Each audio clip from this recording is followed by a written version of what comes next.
Her fiancé disappeared the night before the wedding, but what she found out afterward was even worse.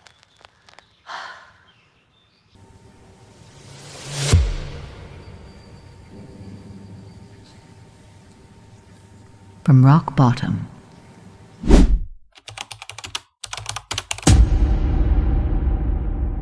This is a true story. The names and some events have been changed to protect the identity of those involved. You are listening to From Rock Bottom. Subscribe to the channel and keep respect in the comments. Do you have an inspiring story of overcoming challenges? Send it to us by email. I thought he was just late. Then I found out what he really did. And trust me, you're not ready for the ending.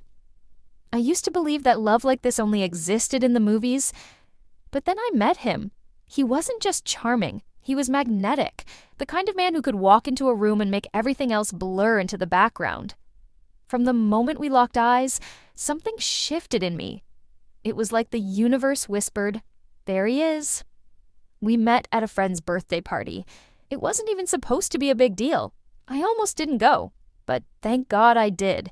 He came up to me with that confident but not arrogant smile and offered me a glass of champagne. I remember the exact words he said. "You look like you just stepped out of a dream, and I'm not ready to wake up yet." Cheesy? Maybe. But somehow coming from him, it worked. From that night on, everything moved fast. We were that couple. The ones who couldn't stop smiling, touching, talking, planning. It wasn't long before he introduced me to his family, invited me on trips, talked about our future. He said things like, when we get married, not if we talk for hours about the life we were going to build.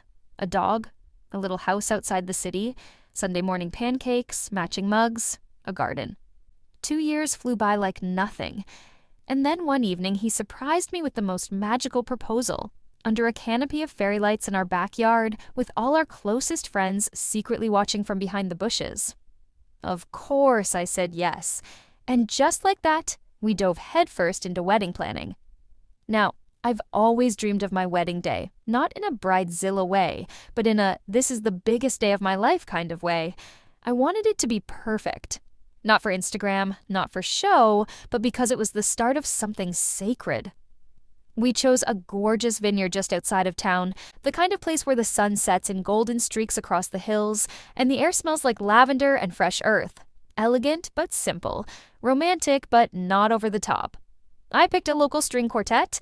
We did a tasting for the menu and agreed on lemon rosemary chicken with wild rice and the fluffiest melt-in-your-mouth rolls you've ever had. For dessert, a 3-tier cake with a white chocolate ganache and raspberry filling. But the dress, oh, the dress. I went to 8 different boutiques. I must have tried on 50 dresses.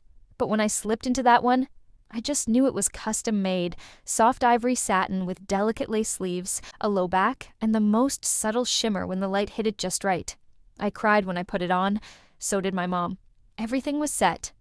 Guests flying in from all over the country. Hotel blocks booked. Custom welcome bags with our names printed on them. My bridesmaids had their dresses. His groomsmen had their suits. The floral arrangements were confirmed. The DJ had our playlist. The vows were written mine, handwritten in a little notebook I kept in my nightstand. And me, I was glowing. I was genuinely the happiest I had ever been. I felt loved, chosen, safe. He would send me sweet texts throughout the day just to say he missed me. We still danced in the kitchen. He still called me his forever. He still kissed my forehead every night. I had no reason to doubt anything. People would tell me, "You're lucky. You know that?" And I did. I felt lucky. Blessed, even. I spent the week before the wedding finalizing last details. I was a woman on a mission.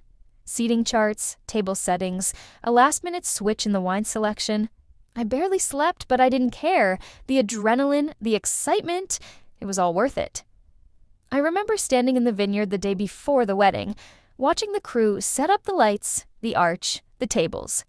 I took a deep breath and thought, this is it. This is what happily ever after looks like. My mom gave me a long hug that night. She whispered, "He's a good man. You're going to be so happy." And I believed her. I believed in us. He texted me that evening, saying he was going to have a quiet night at the hotel with his best man, go over a few last-minute things, and get some rest. I smiled at my phone, kissed the screen like a teenager, and replied, "See you at the altar, my love." I had no idea that would be the last message I'd ever send him. I barely slept the night before. But it wasn't nerves, not the bad kind anyway. It was the kind of excitement you feel when something you've dreamed about for so long is finally here.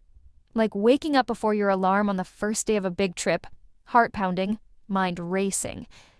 I had this huge smile on my face all day. My cheeks actually hurt from how much I was grinning. The rehearsal dinner was that evening, and everything felt like a blur of hugs, laughter, champagne toasts, and tiny happy tears.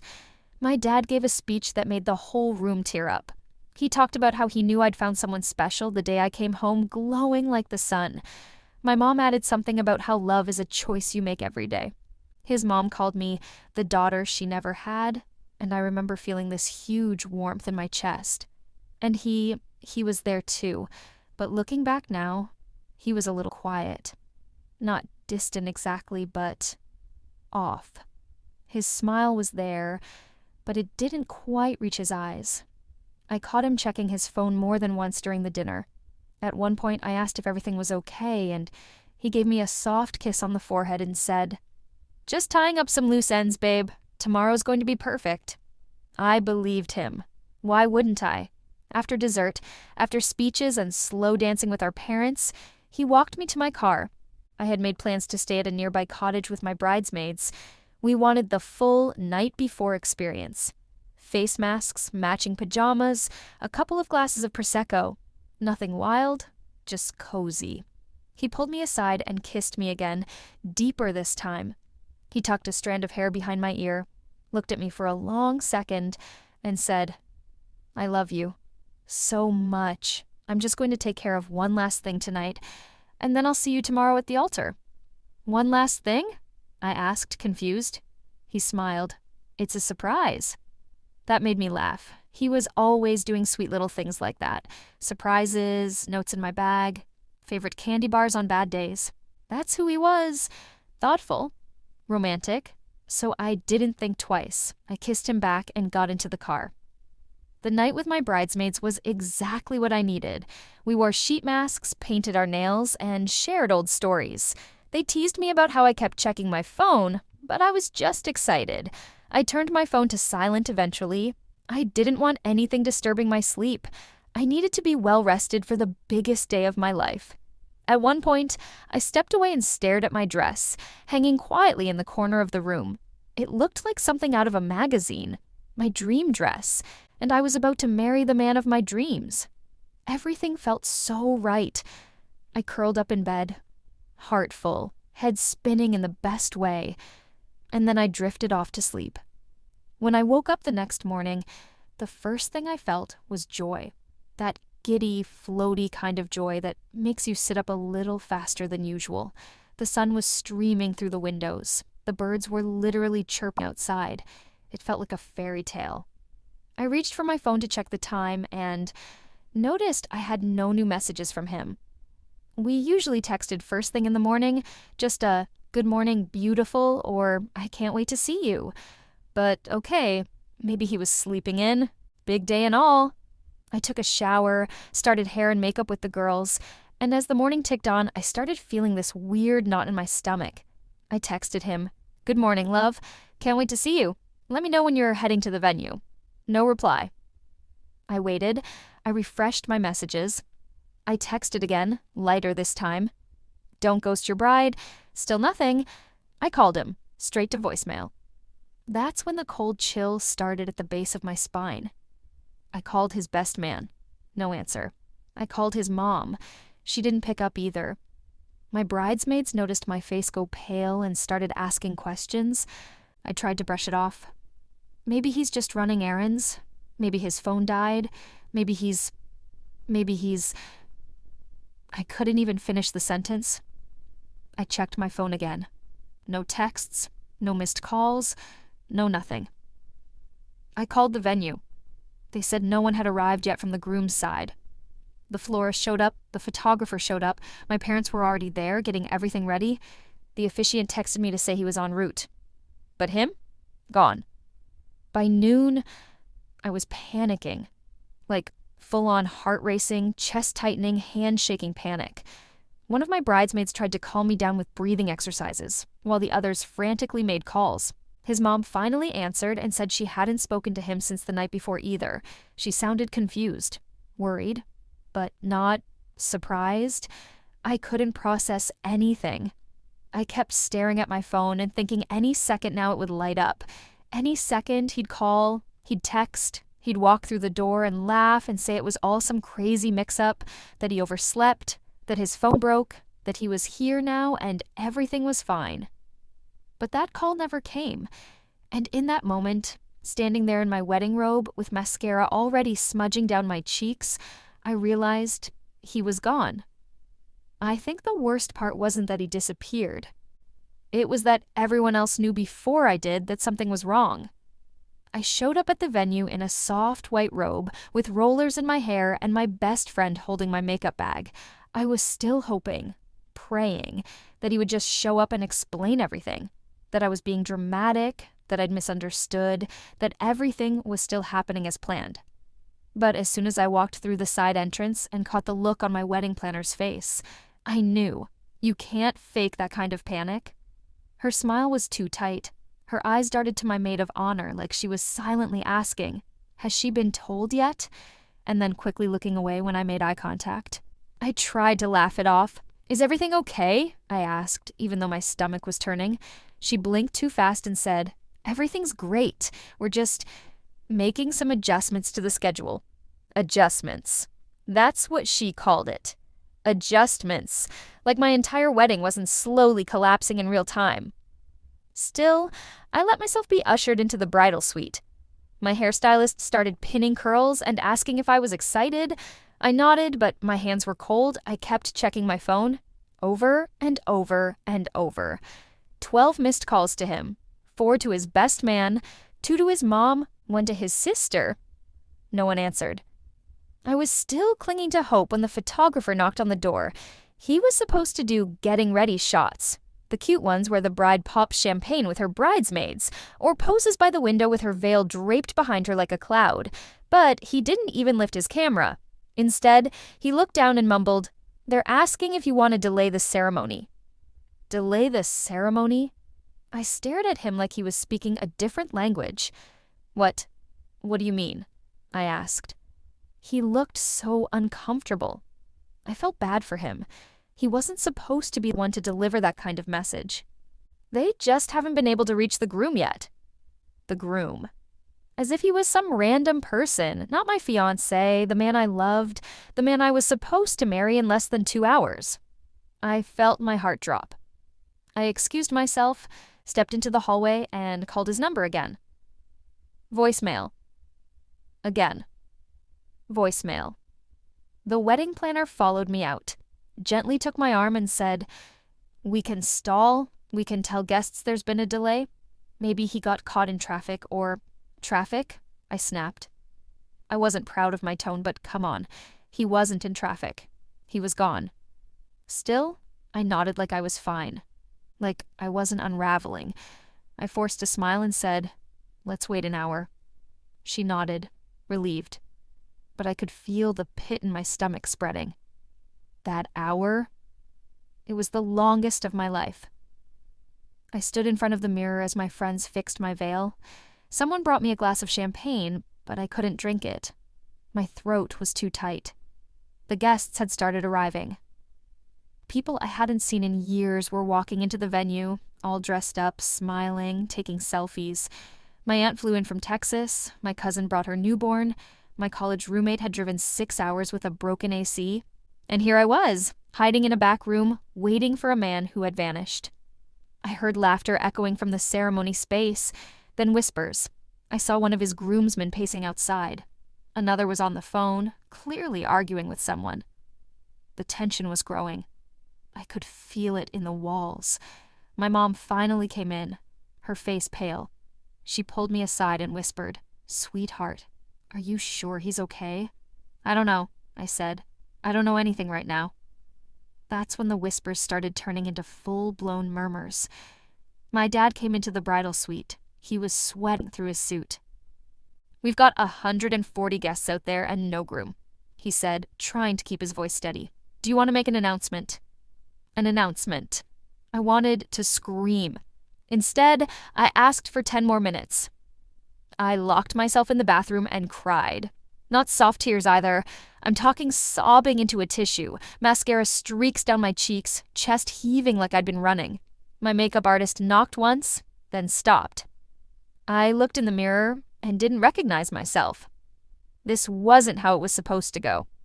After 40 minutes of waiting past the ceremony time, my maid of honor came in and said, "Everyone's asking. Some people are checking their watches, some are leaving." That's when I knew. It was over.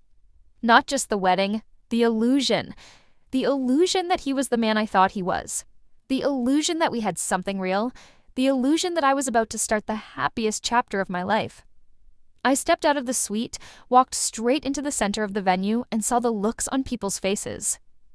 Pity. Concern. Confusion. No one said anything at first. Then someone clapped awkwardly. Another person started filming on their phone. I saw it out of the corner of my eye and turned away. I walked up to the microphone the DJ had set up for the vows and said, "I'm sorry, everyone, there won't be a wedding today." Gasps. Audible gasps. Someone dropped a glass. Someone else whispered, "No way." I smiled, but it hurt. I don't know where he is. And I don't have answers yet, but I didn't want to keep you all waiting. There was silence. Then someone from the back clapped. Then another and another. Not because it was a happy ending, but because I stood there, in front of everyone, and didn't break. I woke up the next day hoping it was all a dream, but it wasn't. The dress was still hanging on the closet door, the untouched wedding cake was still in the fridge, and my phone was still painfully quiet. No calls, no messages, no explanations. Just silence. I started calling everyone I could think of. His friends, his co-workers, even some of his cousins I'd only met once at a barbecue. Most didn't answer. A few sounded genuinely shocked. But then there were others who seemed a little too surprised. Their voices cracked. Their answers were vague. And then it hit me. They knew something. I called his workplace next, just to ask if maybe he was there, or had been seen, but the receptionist hesitated before saying, "Oh, he's not here anymore. He resigned last week." Last week? He didn't mention that. He never said a word. And I knew what that meant. He'd been planning this. The puzzle started forming. I checked our shared bank account. We were saving for a honeymoon in Greece. His idea. He said he wanted to surprise me with an overwater suite, flowers on the bed, breakfast by the sea, but when I opened the account, it was empty. Every single cent was gone, transferred out, 2 days before the wedding. I collapsed onto the floor. I couldn't breathe. He planned this. He knew what he was doing. The entire time I was picking flower arrangements and playlist songs, he was packing up his life and pulling the plug on everything we built. And I didn't see it. I didn't want to see it. That was the hardest part to admit, that the man I trusted with my heart, with my life, had been planning his escape right under my nose. And I had no idea. Was he scared? Was there someone else? Was it money? Shame? Guilt? I needed answers. I got my first real clue 3 days later. I was scrolling through his old Instagram account, one he barely used anymore, but buried deep in the comments on a random photo from last year, I noticed something odd. A heart emoji from someone named C. I clicked the profile. It was private, but the bio said she was a small business owner in another state. My gut twisted, so I Googled her name. What I found made my stomach turn. There were photos from a local market, and in the background of one of them, him laughing, holding a basket, arms slung around her shoulders, smiling, like a man in love. I couldn't believe it. This wasn't a fling. It was a whole relationship. He had a double life. He wasn't just running away from me, he was running to her. More digging revealed the truth.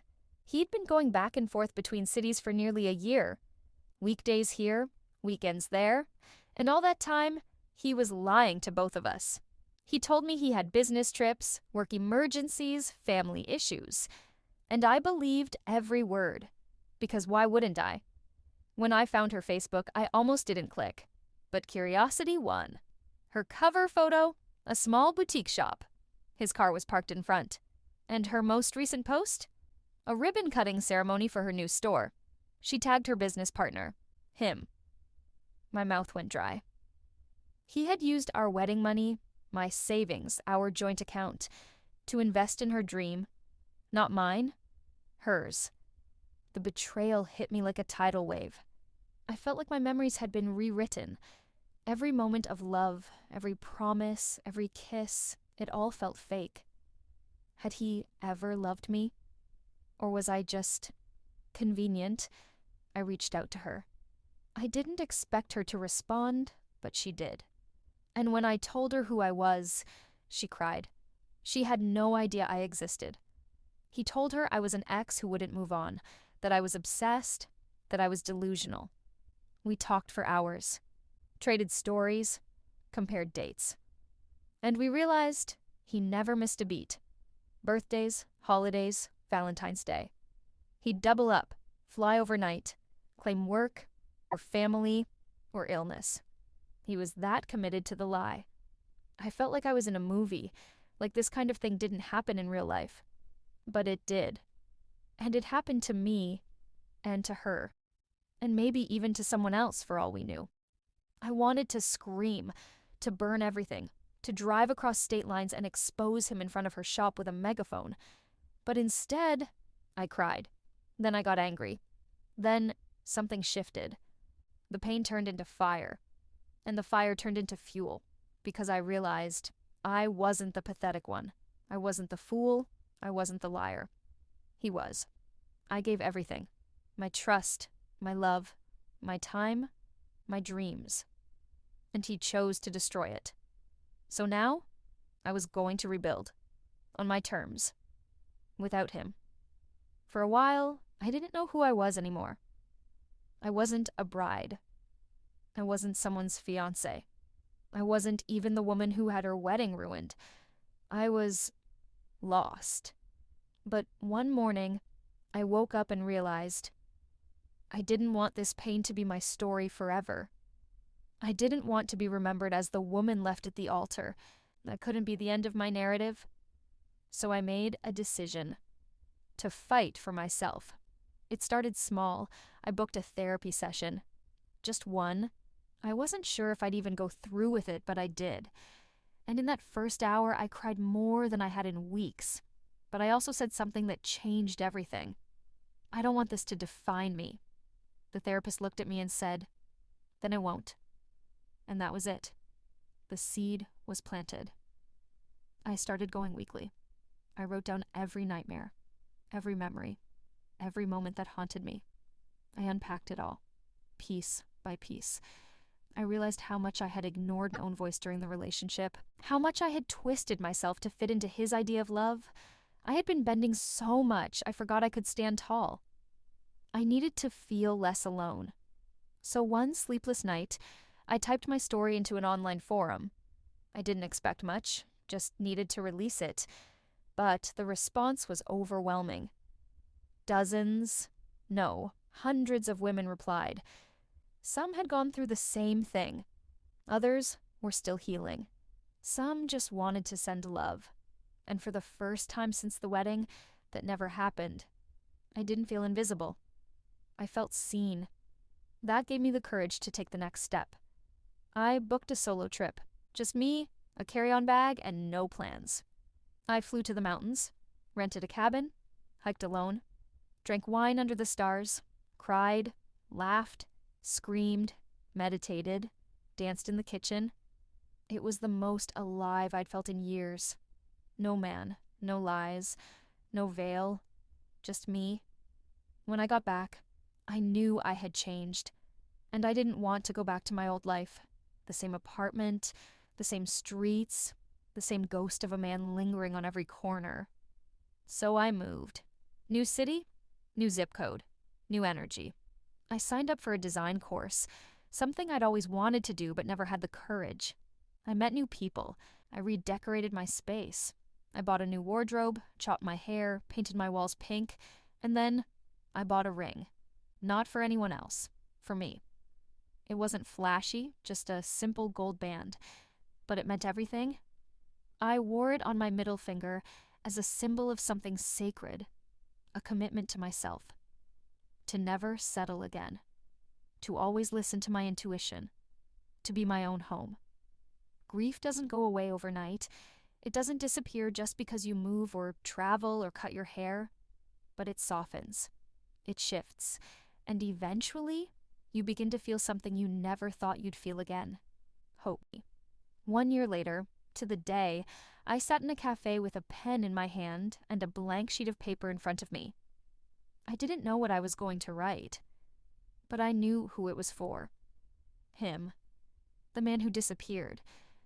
The man who broke me, or I didn't write to get closure. I didn't write to forgive. I wrote to let go. And when I finished, I cried. It wasn't a hate letter. It wasn't even bitter. It was raw. At the end, I wrote, "If you hadn't vanished, I would have never found myself. So, thank you for leaving, because it forced me to come home to me."